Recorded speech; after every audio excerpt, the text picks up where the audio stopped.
Hello everyone, it's George from TLOTV, a company for people that feel good and do good. Right, I've got a visitor to the loft. Hi. This is Brett.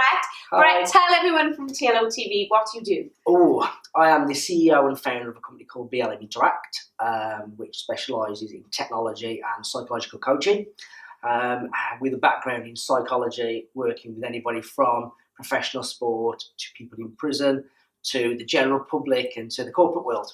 Wow, okay. So, yes. So you've got lots and lots of experience in this field. I have, yes. Brilliant. I'd love to know, I know that you know quite a bit about Turn Lights On, and we've had chats in the past. If somebody turns lights on, so if somebody goes out into the world and connects with people and turns their light on, how does that, from a scientific, evidence-based way, make a difference to their health and their happiness? Oh, it's quite an interesting question because I get asked this quite a lot. It's interesting because I believe change happens in an instant. It doesn't matter how it happens. You can meet somebody and change can just happen like that. Now, when, for argument's sake, from a coaching point of view, when I meet people, we have that moment where you can just see in their face. I mean, I'm getting cold now just thinking about it because it's one of those moments where you just touch base with somebody. You can watch their face change. You know, the reason why their face is actually changing is because there's something going on behind doors, as it were. There's chemicals being released. There's a moment happening. You're having that connection. Now, that's what you call turn lights on. Yeah, that's the connection. Now, what we call is coaching.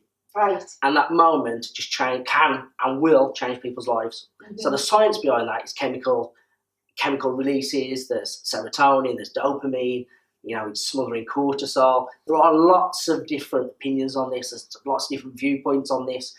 But what you call TLO, or psychologists call chemical imbalances and chemical releases. Okay, this is good, isn't it? So, I'm just going to go back a little bit. You know, when you were mentioning about coaching and you had that connection and you have that sort of light bulb moment, isn't it? Yes. It is a light bulb moment. Is. Can you share a couple of them with us? Oh, wow. For personally or with some of my clients? Yeah, well, as many. I love hearing Okay. about Turn Lights On stories. I had a wonderful one this week. Thank you so much. Oh, I love reading them and I love listening to them. So Okay. hit me. Now, interestingly enough, before I started working in coaching and psychology, I actually, it's quite ironic, that I used to work being an electrician. So I actually used to turn lights on all the while. So quite interesting. I turned my own light on because I wanted to change career. Right. So that's personally. So I changed career from being a self-employed electrician to now having my own company with people working for me and changing people's lives. And hence having this interview with Georgina. Yeah, wow. So myself, Turn Lights On was the moment when I chose to change career. Right. Did it myself. Great, let's change career, let's get motivated, let's do stuff, and let's move forward. However, along the way, I met some amazing people. Now, one of the things I do remember, and I will, if I well up, I apologise, because this guy really changed my life. His name was Albert. Old guy, and it was one of my first jobs when I changed careers. I went from electrician to working at elderly mentally infirm home. Right. Working with some people with dementia and some people with just in care. And it was the best job I've ever had. Even now, it's still the best job because I was working with anybody from 80 years old to 104 in some places. Now, who's best to learn from than somebody with that experience? And there was this one guy once, and he had severe dementia.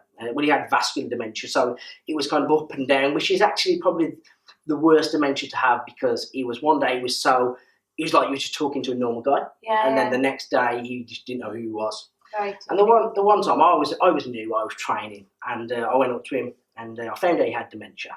I didn't know what to say to the guy, and I just really didn't know what to say. So I walked up to him and said, "Hi, I'm Brett," and he was like, "Okay, my name's Albert, and how are you?" And he went, "I have dementia." And I was like, "Okay." Didn't know a lot about dementia at this point. And I said, "So how's that working out for you?" And he went, "Oh, it's good. At least I get to meet new people every day." Wow. That day changed my life. How he embraced that, how he knew what he had, and how he dealt with it. And I learned so much from that guy to the point when he did pass, And when he passed over, I went to his funeral, and I carry that story with me every day. And that for me, then, I mean, the things I learned from him every day was a turn lights on moment, because he used to talk to me about my children, he talked to me about my family, about my career. At one stage, he actually turned around to me and said, "What are you doing working with us oldies when you can change the world and work with the younger guys?" Oh, wow. So I did. I went to work with abused children. Oh, my God. So, yes, turn lights on moment. That's one of many. Yeah. I've worked with people in the prison sector, worked from anything from, with rapists to thieves, to people who've committed horrific crimes, to people who've just got caught with the wrong crowds. Yeah. And equally I've turned those lights on, which is, again, interesting. How did you do that, Brett? Techniques, a lot of techniques, but it's been that, it's interesting because people always say to me, like you've just said, how do you do this? It's being in a room with somebody, connecting, trusting, and there's something that happens, and I still don't know what it is myself. I really don't know what it is, but you just get in that trust, you're in that moment, and things can just change. I'll give you an example. I was working with a guy in prison. He was in prison for 8 years, and he wouldn't talk to any psychologists, any psychiatrists. He was just off the radar completely. He had a lot of family issues with his mum and dad, friends, family. It was just a mess. Now, but he had a good soul, and they thought because I was younger, I was a character, I'd be able to get up in his grill, as it were. So I remember the first time I ever went to meet him. In actual fact, it was one of the first times I ever walked into a prison. And that's terrifying. I've been to prison. Oh, dear. I've done a visit, and it's just a very alien environment, isn't it? So we're very... It is, yes. It is alien. Yeah. It is literally alien. And I think, the officers and the people who work in the prison become immune to it, which is really interesting. So I remember that my first time walking into the prison, I was petrified to the point I was shaking. I got abused from a lot of the inmates, but I carried on doing it. So I walked into this room, and this guy turned around to me, didn't even acknowledge me. Didn't look at me, didn't have anything to do with me. And we sat there for an entire hour not speaking, and he opened the door and walked out of the room. So, next time we met, a lot of people would have given up and said, "No, we can't do this." So the next time we met, I did a magic trick with him. And this is, you talk about turning lights on. There was a 10p coin I had, and I said to him about, you can do anything if you put your mind to it. And I got him to bend the 10p coin in his hand. And he was, I think what he actually did was stood up, kicked the chair back, and he was going, "Wow, that is amazing." This guy was absolutely amazed by it. But what happened is there, Georgina, he connected, and he hadn't connected with anybody for years. I just found a way to connect with him. Yeah, that was all that was happened. That's all that happened. And you can talk all the textbooks in the world, but that's how we connected, and that changed his life. That bending a coin in his pocket, because then he started to interact with me. He started to talk to me. He started to engage with me, and hence I could open that can of worms and deal with it. Yeah, using techniques, using personal experiences, but communicating on that level, which he got and he understood. Yeah. Now he's released from prison, working as a chef, and he's living a decent life. Yeah, it's just I've talked about this so many times about being seen, valued, and heard, and it's someone taking the time with another person and really having a bit of patience. Because a lot of people just need a bit of patience sometimes. We all need patience. Yeah. That's something that we can all benefit from. And just really finding out, like, as you said, the textbooks, chuck them out the window. It's that connection that we all crave. And that comes with all understanding and somebody else, and also understanding yourself as well. Definitely. Yeah. Understanding yourself, that's an interesting one.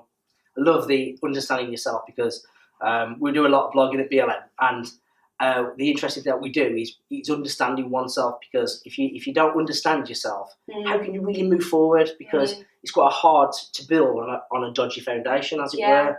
And I put self-development as a house. You build it on a good foundation, you can put your walls in. Then you put your walls in, you can put your ceiling on, put your roof on, and then you can start putting your furniture and your nice TV in after. But if you don't have your good foundation there, nothing will ever stick. and it'll just all fall down, and you'll be constantly doing this. But to start that is knowing oneself. Yeah. So before we go, a couple of tips on, because I know that we've talked a lot about understanding yourself on TLOTV. I'd love to know what are the kind of tips that you've got for someone today watching so they can understand themselves more. Oh, wow. It's an interesting one because there's this one tool that I always use. And this, for me, is fantastic, where this can just change your life. And this, you talk about the TLO, you talk about turning your lights on. You're turning your own lights on by doing this because you're releasing chemicals into the brain by doing this. And it is very, very simple. And your viewers at home can just try this. Get yourself a pen, get yourself a pad, and put 4 squares in. 4 squares. 1 square there, 1 square there, 1 square there, and 1 square there. In the first square, put potential. Okay. Right? With an arrow moving to another square called action. Moving down to another square called results. Write in there results. Then from the results, another, if you like, another arrow and called belief. And an arrow from that belief up to potential. And I believe this is the key to building a good foundation. So just let me explain a little bit. Yes. I can't wait. I want to go and get a pen and pencil. And you should do this. Everybody should do this. We all have potential. Correct me if I'm wrong. Georgina, you've got potential to do this. You've got potential to have an amazing business. You're an amazing person. You've potential to change people's lives. Yes? Yeah. Well, we're doing it. Exactly. So how are you doing that? Through our workshops, through our retreats, through our website, through my talks, and through living it every single day. Oh, brilliant. Now, that's a prime example because you've got the potential to do that. You're taking action by putting these things in place. Now, what's that doing? When you take the action, what are you getting? You're getting results. You're getting the results, which are making then what's happening is it's giving you belief. Yeah. Once you get the belief, what happens to your potential? It goes up through the roof, and you take more action. You get better results. Your belief goes up, you take more, you've got more potential, you get the idea. Yeah. To come to the point where you're doing this. There's fireworks flying from Yes, there is. And it's like a Catherine wheel. Yeah. So this is what's happening. Now, however, this has another effect to it as well. People who don't believe they have potential don't take any action. Because you don't take any action, you don't get any results. If you don't get any results, what happens to your belief? It goes down. Yeah. What happens to your potential? You believe I haven't got any potential. And these were the people I worked with in prison a lot of the time. Now, all it takes is that you do have potential. Yeah. You take action. What happens to your results? You get better results. You get better belief. Your potential goes up. And that, for me, is logic. It's common sense. And you haven't got to have a degree or years of experience to implement that on a day-to-day basis.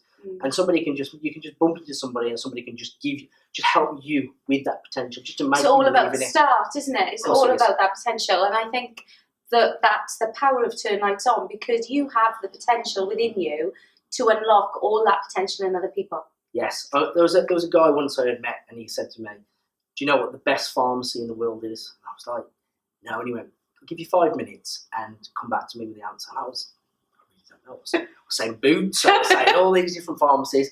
And he sat there and he went, yourself. I was like, I was a little bit lost. He went, the chemicals in your brain, you have the gift to just unlock the best chemicals when you want. You just choose not to. Yeah, exactly. It's all about mastering. It is. Mastering oneself. Yes, it is. But equally, along the way of this journey, you also have to protect your mind as well. Yeah. From the negative people around you. Because, again, one thing you do is get people to connect with each other on so many different levels in so many different ways. And this changes lives. But equally, when they're away from this, they have to still protect themselves, because they're the naysayers. I always say you have to put your hand across the top of your coffee to protect it, because people will just slip things in if you let them. It's the same as your mind. Yeah. And you have to just protect that, but be strong enough to go, that's your opinion and that's fine, but I'm going to move forward with what I want to do. What's the boxes called? What's that? Is it called like an exercise? What do you call it? I actually don't call it anything. The boxes of potential? We can call it that. We can call it the the perpetual square of success. Oh my God, yes. The perpetual square of success. That's yes, it. well, I'd like to know about your perpetual squares of success. That would be lovely. So if you could let us know and leave a comment. Frank, I don't know how long. How long is this, Matt? 15 and a half minutes. Yeah, but it's so worth it. And I could speak to Brett forever. I hope you've enjoyed this episode, and I have. I'm going to go off now and do my boxes. I love it. Thank you so much. It's been really, really lovely speaking to you. Brilliant. And we'll put Brett's website address so you can look at the company, and also we will see you and hear from you in the week. So have a fantastic week. Turning lights on. Bye from me. Bye. Bye from Brett. Okay. Bye from Matt. Bye, guys. Bye.